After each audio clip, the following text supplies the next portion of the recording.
As you guys know, Rainbow Six Siege is not in the best of states right now. The game is overran with cheaters like I discussed in this video here, which has caused the game to be basically unplayable on the PC platform at the time of recording. And on console, it's being overran by Zim players that are making it basically impossible to get a fair matchup. Pretty much all of the players on the top of the leaderboards on console are Zimming, and the same thing can be said about PC, where most of the players at the top of the leaderboards are cheating. And it also has problems when it comes to lack of content. Operation Twin Shells is the newest season that's coming to Rainbow Six Siege, and all we're getting in this season is a new defender, some additional anti-cheat stuff that may not even work, and we're getting siege comp and some additional balancing changes. And so realistically, we're getting like 4 major pieces of content in this new operation. When you compare this to something like Operation Shadow Legacy, a season that released roughly 3 to 4 years ago, you'll start to see why this is such an issue. In this season, we got a new operator, we got a map rework for Chalet, we got the ping 2.0 changes, we got map bans added to the game, we had the addition of match replay, we had a new secondary gadget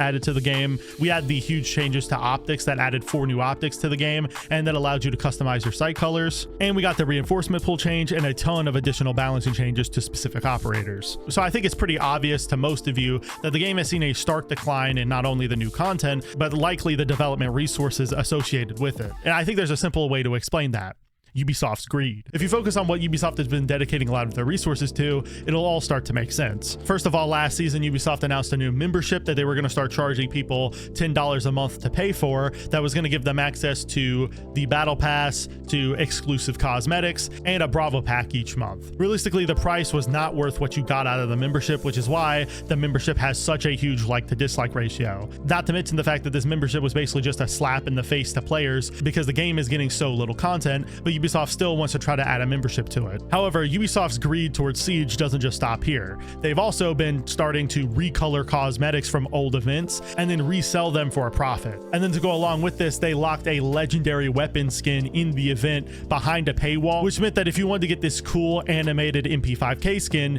you had to buy all of the recolored cosmetics that Ubisoft released. So Ubisoft isn't even trying to hide the fact that they're trying to drain the Siege community for as much money as they can. And the reason for this is because Ubisoft would rather put development resources towards other titles than to put development resources into Siege. If you look at some of Ubisoft's most recent titles like X-Defiant, they put a ton of resources into this game and put a lot of development hours into it, and it just released about 5 months ago, and not even 5 months after release, but X-Defiant is already starting to bleed players like none other, and Ubisoft has said that if a lot of the players don't come back in season 3, then they're just going to cut support for X-Defiant altogether. So Ubisoft dumped a ton of development resources into a title, hoping that it was going to make them a ton of money off cosmetics, and when it didn't, they're just going to cut ties with it and take the loss. And Ubisoft is doing the same thing they did to Siege to other series in their catalog like Assassin's Creed and Star Wars Outlaws. If you look at Star Wars Outlaws, they were charging $70 to pre-order the standard edition, $109 to pre-order the gold edition, and a whopping $130 to pre-order the ultimate edition. This is something not even Call of Duty tries to pull off. And they're also charging the same amount for the Assassin's Creed editions, which is just absolutely ridiculous. And it just so happens that both of these games have caused huge issues for Ubisoft. The new Assassin's Creed Shadows trailer is the most disliked trailer in the series history, and Star Wars Outlaws underperforms so horribly that it's caused Ubisoft's stock price to tank drastically. And if Ubisoft's stock price continues to plummet at the rate it's going, it's probably going to get taken off of the stock market in Europe. When you combine this with other greedy and shady practices that Ubisoft likes to try to pull off, like for example deleting games out of players' libraries when Ubisoft no longer wants to support it, I think Ubisoft's sheer greed really starts to become apparent. And Ubisoft's choice to be so anti-consumer and so greedy is going to cause not only Rainbow Six Siege to get driven in the ground, but likely the whole company. And these anti-consumer practices is what has allowed Ubisoft to rise up to being the most hated game company in the entire world. They consistently make it to the high 80% in most countries where people are surveyed about this. It's genuinely getting to be a problem. And I don't really know why Ubisoft doesn't just commit to trying to put more development resources towards Siege. If you look at any sort of stats you can find on Ubisoft's revenue, it seems like Rainbow Six Siege performs very well. Rainbow Six Siege and Assassin's Creed are really the 2 games that are keeping the company afloat right now.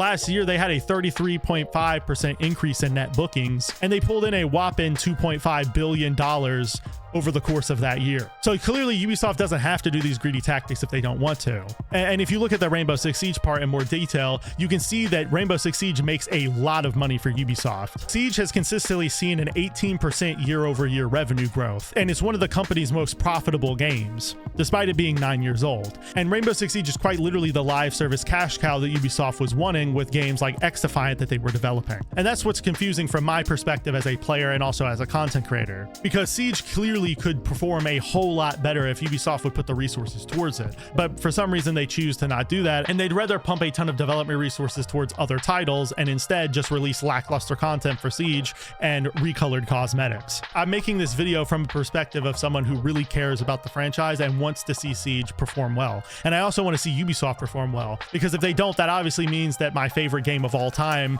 will just crash and burn. But I also think that if you really do care about something or someone, that you have to tell them the truth. And the god honest truth is that whatever Ubisoft is doing right now isn't working. They need to go back to the drawing board and start dedicating resources towards things consumers actually want. Putting more resources towards Rainbow Six Siege is one of them, but they also need to stop these anti-consumer practices before they end up driving their own company into the ground. I hope we can see some improvement on Ubisoft's end over the next few seasons, because they have made promises that they're going to start putting more resources towards the game, but we're just going to have to see if that ends up actually contributing in any meaningful way. Because as you guys know, the cheating problem is really bad, and also I think this new season is really lackluster when it comes to new content. It seems like the game has regressed so much over the past few years, and I really hope Ubisoft can start getting their shit together and give us a massive revival in not only the content but in player count like they did in 2020. And for the record, I'm not blaming the individual developers that work at Ubisoft for this issue. This is something that by no means those developers could solve. This is definitely the problem of high-ranking executives wanting to milk as much money as they can out of their franchises without having to put as much resources towards them. I guarantee you the developers did not want the Rainbow Six Siege membership to get added to the game,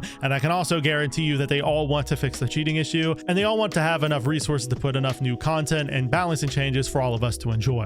And I want to make for sure that everyone understands that and is very clear on that, because this is by no means an individual developer issue. The only way that this issue will ever get resolved is if the executives at the highest level at Ubisoft start realizing that what they're doing isn't working, and that will probably end up taking a very long time. Anyways, that's going to wrap up today's video. This was another video where I just rambled on for a little bit because this is a topic I care about, and I started seeing a lot of articles and rumors about Ubisoft continuing to get more and more greedy, and I felt I just had to make this video, because if something isn't done about Ubisoft's greed, I do genuinely think that it will have a massive effect on the game's future, because if the company isn't successful, then the game won't be successful. But let me know what your guys' thoughts are on the state of Siege and Ubisoft as a whole in the comments down below. I'd love to hear from you guys, because that's what I make these videos for. If you enjoyed today's video, I make Siege content just like this twice a week, so go subscribe to the channel and follow me on Twitter if you don't want to miss the next upload. And also, if you want to see more videos like this where I just go off script and I just talk for a significant period of time, let me know in the comments down below, because I do enjoy making them. If you want to watch another video just like this one, a video will be popping up on your screen right now that I'm sure you all enjoy, and I'll see you next time, friends,